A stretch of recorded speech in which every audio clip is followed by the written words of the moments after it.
আল্ট্রাসাউন্ডের মাধ্যমে গর্ভের সন্তান ছেলে না মেয়ে তা জানলে কি গুনাহ হবে? শ্বশুরকে কি আব্বা বলা যাবে? মায়ের সম্পদ কি মেয়েরা পাবেন? পশু মারা যাওয়ার আগ মুহূর্তে জবাই করলে সেটা খাওয়া যাবে কিনা? কারো যদি আলাদা দাঁত লাগানো থাকে মৃত্যুর পর তা খুলে ফেলতে হবে কিনা? গোসলের পানির ছিটা কারো গায়ে পড়লে কি নাপাক হয়ে যাবে? নামাজরত অবস্থায় মেয়েদের চুল খোলা থাকবে নাকি বাঁধা থাকবে? 3 দিন গোসল না করলে কি গোসল ফরজ হয়? ভাইয়ের সামনে বোনের কতটুকু পর্দা করতে হবে? মুসলিম ছেলে মেয়েদের লক্ষ্মী ছেলে বা লক্ষ্মী মেয়ে বলা যাবে কিনা? আর বিলম্ব না করে শুরু করি। আপনাদের ইতিমধ্যে যে সমস্ত প্রশ্নগুলো আমাদের কাছে এসে পৌঁছে গেছে সেগুলোর উত্তর দেওয়ার পালা। মিথিলা জান্নাত মিতা, আপনি জানতে চেয়েছেন মায়ের সম্পদ কি মেয়েরা পাবেন? বোন মিথিলা, মায়ের সম্পদ মেয়েরা পাবেন, ঠিক বাবার সম্পদ যে হারে পান সে হারেই। আমরা অনেকেই মনে করি যে বাবার সম্পদের ভাগ বোধ হয় একভাবে হয়, মায়ের সম্পদের ভাগ বোধ হয় আরেকভাবে হয়। এটি ভুল ধারণা।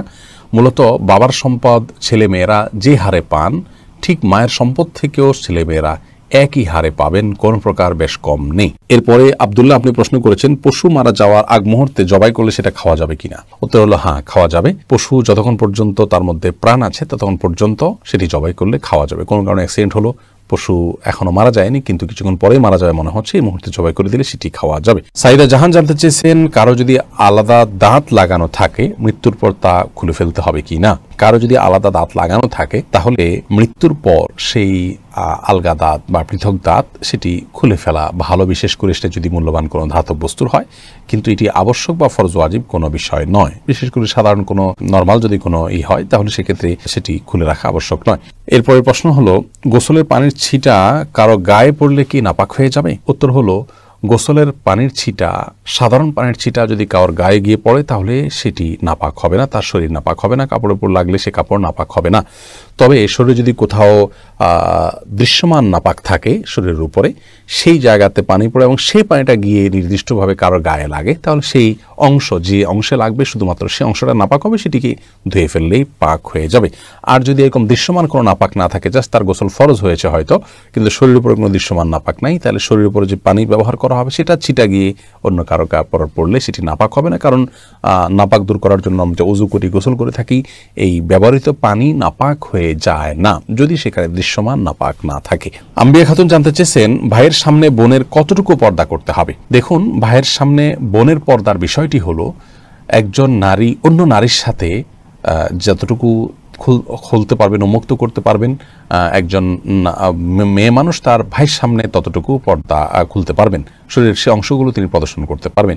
এটাকে আমরা আরো স্পষ্ট করে যদি বলতে যাই তাহলে এভাবে বলতে পারি যে একজন নারী তার আপন ভাইয়ের সামনে তার শরীরের যে অঙ্গগুলো সচরাচর তিনি খুলে রাখেন, বাবার শরীরে খুলে রাখা হয় মাহরামদের সামনে, সেগুলো তার সামনে খুলে রাখতে পারবেন। যেমন চেহারা, মাথার চুল, এমনকি গলা, এগুলো খোলা রাখা যেতে পারে। হাত, হাতের গোছা, পাও, এগুলো আপনার ভাইয়ের সামনে আপনি খুলতে পারেন এবং বাবার সামনে এগুলো প্রদর্শন করতে পারেন।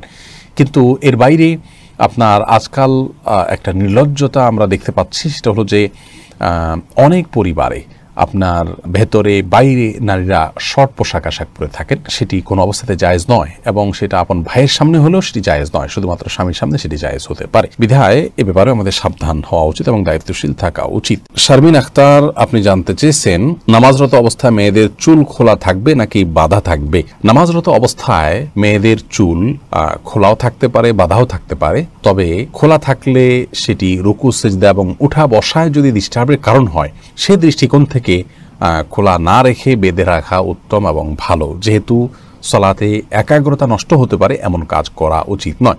আর যদি এরকম কোনো ব্যাপার না থাকে, উঠা বসা রুকু সিজদাতে কোনো প্রকার সমস্যা না হয়, তাহলে তিনি চুল খোলা রেখেও নামাজ পড়তে পারেন, তবে চুল তাকে ঢেকে রাখতে হবে। অর্থাৎ বড় কোনো ওড়নার মাধ্যমে এই চুলগুলোকে ঢেকে রাখতে হবে। যিনি রুকুতে সিজদায় উঠা বসায় কোনো অবস্থাতে যেন চুলের কোনো অংশ প্রকাশিত না হয়, সেদিকটি খেয়াল রাখতে হবে। হোসাইনা খাতুন, আপনি জানতে চেয়েছেন 3 দিন গোসল না করলে কি গোসল ফরজ হয়? না, 3 দিন গোসল না করলে গোসল ফরজ হয় এমন কোনো কথা নেই। অনেকে মনে করেন যে 3 দিন বা এতদিন গোসল না করলে তখন গোসল করতে হয় ফরজ হিসেবে। গোসল ফরজ হয় শুধুমাত্র মেয়েরা মাসিক থেকে পবিত্র হলে এবং সন্তান প্রসব পরবর্তী যে ব্লিডিং আছে সেটি থেকে পবিত্র হলে এবং নারী পুরুষ উভয়ের বীর্যপাত হলে সহবাসের পর, এই জায়গাগুলোতে গোসল করা ফরজ বা আবশ্যক। এছাড়া এতদিন গোসল না করলে গোসল আবশ্যক হবে এমন কোনো কথা নেই। কেউ গোসল করা ছাড়া 5 দিন 7 দিন 10 দিনও যদি থাকেন তারপরেও গোসল ফরজ হয় না। তবে হ্যাঁ, এরকম দীর্ঘ সময় গোসল না করে থাকা এটা অনুচিত, কারণ পরিচ্ছন্নতা এটা ঈমানের অংশ, এটা নেকামলের অংশ। সেই জায়গা থেকে যত অল্প সময়ের মধ্যে সম্ভব, বিশেষ করে গায়ে যখন দুর্গন্ধ হয়, ঘামের গন্ধ হয়, তখন ঘামের গন্ধ এবং শরীরের ময়লা ইত্যাদি এগুলো দূর করবার জন্য গোসল করা উচিত। বিশেষ করে আজকাল আমরা মানুষের মাঝে যেতে হয়, মসজিদে যেতে হয়, তো শরীরে দুর্গন্ধ নিয়ে গেলে অন্যের কষ্টের কারণ হবে, সে কারণে গোসল করা উচিত। সেটা একদিনে হোক, 2 দিনে হোক, বা যতটুকু সময় সম্ভব। কিন্তু এত সময়ের মধ্যে না করলে গোসল করা ফরজ হয়ে যায় এমন কোনো কথা নেই। এরপর জেন্টেলম্যান আইডি থেকে আপনি জানতে চেয়েছেন, মুসলিম ছেলে মেয়েদের লক্ষ্মী ছেলে বা লক্ষ্মী মেয়ে বলা যাবে কি না? না ভাই, এভাবে বলা উচিত নয়। আমরা অনেক সময় নিজের সন্তানদেরকে স্নেহ করে ভালোবেসে লক্ষ্মী বলি, অনেক সময় স্বামী স্ত্রী একে অন্যকে বলেন। লক্ষ্মী বলা উচিত এই জন্য নয় যে হিন্দুদের একটি ধর্মীয় বিশ্বাস হলো তারা একজন দেবীকে লক্ষ্মী বলে তারা সম্বোধন করেন, ডাকেন, বিশ্বাস করেন। তারা মনে করেন যে সৌভাগ্য, ধন, ঐশ্বর্য এগুলোর অধিষ্ঠাত্রী হলেন সেই দেবী। তো সেই জায়গা থেকে তাকে লক্ষ্মী বলা হয়, ভালো লক্ষণ তিনি বহন করেন। তো নিজের সন্তানকে বা প্রিয় কোনো মানুষকে যদি আপনি লক্ষ্মী বলেন, কেমন যেন আপনি সেই বিশ্বাসকে স্মরণ করে তাকেও ভালো লক্ষণ বহনকারী ওই দেবীর মতো, যদি আপনি এরকম মনে করে করছেন না, কিন্তু তার সাথে সাদৃশ্য হচ্ছে, সে বিশ্বাসের সাথে কিছু দিক থেকে বাহ্যিকভাবে হলেও মিলে যাচ্ছে। আর শিরক এবং মুশরিকের বিশ্বাসের সাথে বাহ্যিকভাবেও সাদৃশ্য হয় এমন কোনো কাজ একজন মুসলমানের করা উচিত নয়। সেই জায়গা থেকে লক্ষ্মী ছেলে লক্ষ্মী মেয়ে বলাটা অনুচিত। এরপরের প্রশ্নটি করেছেন আখতার হোসেন, আপনি জানতে চেয়েছেন আল্ট্রাসাউন্ডের মাধ্যমে গর্ভের সন্তান ছেলে না মেয়ে তা জানলে কি গুনাহ হবে? দেখুন, আল্ট্রাসোনোগ্রামের মাধ্যমে গর্ভের সন্তানের অবস্থা যদি জানা যায় এবং ডাক্তাররা যে তাদের অভিজ্ঞতার আলোকে এবং বিভিন্ন থিওরির ভিত্তিতে তারা যে বলেন যে ছেলে বা মেয়ে, এটি জায়েজ আছে, কোনো অসুবিধা নেই।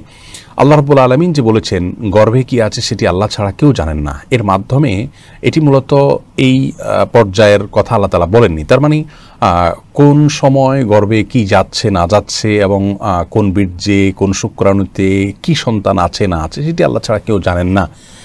আল্ট্রাসোনোগ্রামের মাধ্যমে সাধারণত ডাক্তারগণ একটা পিরিয়ড পার হওয়ার পর, একটা সময়ে পৌঁছার পর, কয়েক মাস পর সেটি বলতে পারেন। অতএব সেটা একটা অনুমান, সেটা একটা ধারণা, তারা যা দেখেন সেই অনুযায়ী তারা বলে থাকেন। অতএব কারোর দেখা জিনিস কেউ বললে সেটাকে বিশ্বাস করা যেতে পারে এবং সেটা গ্রহণ করলে বা সেটা তাদের কাছে জানতে চাইলে এটি গায়েবের প্রতি বিশ্বাসের শামিল হবে না, এটা জায়েজ হবে ইনশাআল্লাহ।